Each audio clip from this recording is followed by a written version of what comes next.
नमस्कार बच्चों, आज की इस वर्कशीट में हम प्रायिकता के विषय में बातचीत करेंगे। आपको प्रायिकता की समझ होनी चाहिए, सिक्के और पासे की पहचान और समझ होनी चाहिए। पिछली कक्षाओं में अपने प्रायिकता के बारे में कुछ पढ़ा है, आइए हम इसे फिर से दोहराते हैं।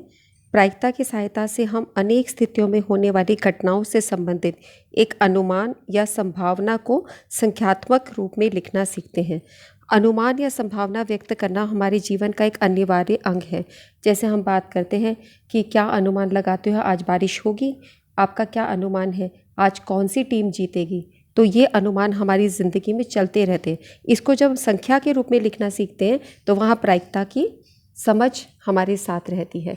ये गणित की एक विभाग है जो प्रायिकता से या संभावनाओं को संख्यात्मक रूप में प्रदर्शित करता है। प्रायिकता को अगर हम परिभाषित करना चाहें तो हम बोल सकते हैं घटना के पक्ष में परिणाम। जो पक्ष में परिणाम है उसे ऊपर लिखेंगे अंश की जगह, और प्रयोग के परिणाम है इसको हम हर की जगह लिखेंगे डिनोमिनेटर में। जब सभी परिणाम समसंभावित हो, समसंभावित का मतलब है कि कोई भी परिणाम को फेवर नहीं किया जा रहा, सभी परिणाम आ सकते, कुछ भी परिणाम आ सकता है। जैसे कि समसंभावित परिणाम को और समझते हैं। जैसे कि यदि हम एक सिक्का उछालें तो दो संभावित परिणाम होते हैं, या चित आएगा हेड, या पट आएगी टेल आएगा, या हेड या टेल, चित या पट। तो हम ये नहीं कह सकते कि चित ही आएगा या पट ही आएगा। तो ये दोनों समसंभावित है, दोनों में से कुछ भी आ सकता है।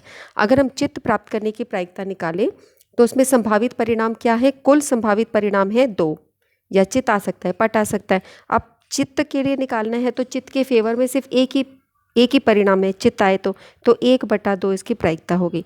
इसी प्रकार हम पट की प्रायिकता निकालें तो कुल परिणाम 2 हैं, और पट के फेवर में उसके पक्ष में जो परिणाम है वो एक ही है, एक ही जगह पट आ सकता है। तो ये जो दोनों केस थे ये समसंभावित परिणाम थे, चित्त और पट आना। तो हम भी बोलते हैं समसंभावित है, ये इक्वली लाइकली इवेंट्स है। तो इसे समसंभावित कहा जाता है जब प्रत्येक परिणाम के आने का संयोग या प्रायिकता एक जैसी ही होती है, यानी किसी भी इवेंट को फेवर नहीं किया जा रहा, ठीक है, कोई पक्षपात नहीं हो रहा, दोनों ही बराबर आ सकते हैं, तो उसे हम समसंभावित परिणाम कहते हैं। आइए विचार करते हैं। हम पासा फेंकते हैं। पासा के अंदर आप देखते हो कि 1 अंक, 2 अंक, 3 अंक, 4 अंक, 5 अंक, 6 अंक, ये होते हैं डॉट के रूप में लिखे होते हैं। जैसे यहाँ पे 3 डॉट हैं, यहाँ 1 है, ये 2 है। इससे आप लोगों ने अनेकों बार सांप सीढ़ी और ये सब खेला है। अब ये सब पासे में जो भी अंक आ रहे हैं ये सब समसंभावित है।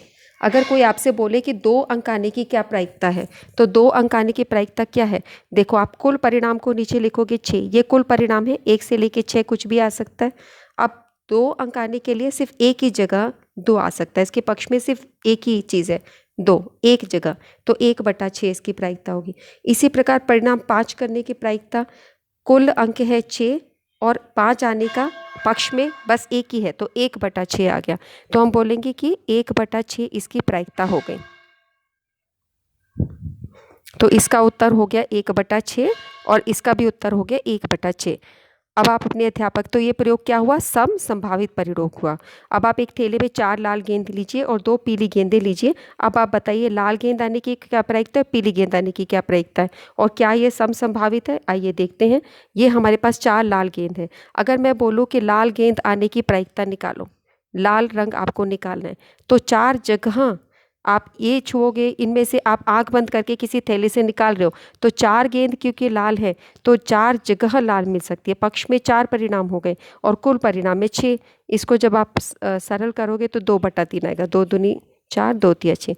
और इसी प्रकार जब आप पीली गेंद की प्रायिकता निकालोगे तो पीली गेंद तो बस 2 जगह है, तो पक्ष में 2 हुए और कुल है 6, तो ये आया 1/3। अब आप देख सकते हैं 2/3 और 1/3 में डबल का फर्क है, ये इसका डबल है, यानी कि लाल रंग में पक्षपात, क्योंकि वो ज़्यादा है, वो पक्ष में लाल के ज़्यादा है, तो हम बोल सकते हैं ये संभावित परिणाम नहीं है, समसंभावित नहीं है, मतलब सम नहीं है ये, इसको हम बोलेंगे इक्वली लाइकली नहीं है, लाल आने की प्रायिकता ज़्यादा है। आइए प्रश्न देखते हैं। 2 सिक्कों को अगर हम एक साथ उछालें, तो अगर हमने 2 सिक्के उछाले तो एक पे आ सकता है पट, एक पे आ सकता है चित, हेड और टेल आ सकता है, ठीक है। तो अब हम देखते हैं इनके संभावित परिणामों को आपने लिखना है, चित्त पट, ठीक है। तो हम इसको H और T से दिखाएंगे। ऐसा हो सकता है पहले इस सिक्के पर H आ जाए, दूसरे पे आए T, हेड टेल। हो सकता है दोनों पे हेड हेड आ जाए, हो सकता है पहले वाले पे टेल आ जाए और इस पे ऐसे आ जाए, ठीक है, और हो सकता है दोनों पे ही टी टी टेल आ जाए। तो ये कितने परिणाम हो गए? 4 संभावित परिणाम हो गए जब हमने 2 सिक्के उछाले। इसके प्रकार हमारा अगला प्रश्न है कि अगर एक 10 पृथक पर्चियों पर 1 से 10 तक की संख्या लिखी गई है और आप उस बक्से में से पर्चियाँ निकाल रहे हो, तो संख्या 5 आने की प्रायिकता क्या होगी? तो आप देख रहे हो ये एक पर्चियाँ हैं, ये 10 जगह पर्चियाँ हैं, 10 लिखे हुए हैं इनके ऊपर।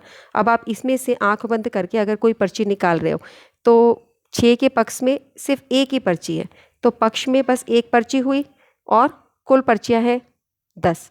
तो प्रोबेबिलिटी ऑफ गेटिंग 6 यानी कि 6 आने की प्रायिकता हुई 1/10। इसी प्रकार आपसे बोला जाए 6 से बड़ी संख्या निकालना है, तो 6 से बड़ी संख्या 7 भी हो सकता है, 8 भी हो सकता है, 9 भी हो सकता है, 10, 4 संख्याएं हैं, तो पक्ष में हो जाएंगी 4 और कुल हुई 10। तो ये तुम्हारा कट के आ जाएगा 2/5। देखिए संभावित परिणाम, ये प्रश्न 1 का उत्तर है। Head head, head tail, tail head, tail tail, पट पट, चित चित, चित पट, पट चित। ठीक है, ये 4 आपके संभावित परिणाम हो गए। इसी तरह 5 आने की प्रायिकता 1/10 हो गई है। 5 संख्या आने की प्रायिकता 1/10 है। 6 से बड़ी संख्या कितनी है? पक्ष में है 7, 8, 9, 10, तो पक्ष में 4 परिणाम है, तो हम बोल सकते हैं कुल परिणाम है 10, पक्ष में 4 परिणाम, तो हम लिख सकते हैं प्रायिकता 6 से बड़ी संख्या की हुई 4/10, और इसको सरल करेंगे तो 2/5। ये तो आपने परिमेय संख्या के रूप में लिख दिया, और दशमलव संख्या के रूप में लिखो तो 0/10, ये भी आंसर हो सकता है तुम्हारा, जिस किसी भी प्रकार से आप लिखें। तो आप देख रहे हो 0.4 में अगर लिख रही हो तो 0 से 1 के बीच में आ रहा है।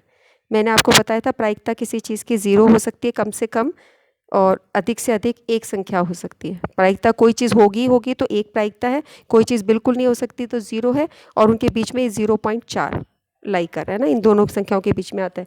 इस काम को करिए, इसकी पिक्स अपनी टीचर्स को सेंड कीजिए। आज की क्लास यहीं समाप्त करते हैं। धन्यवाद।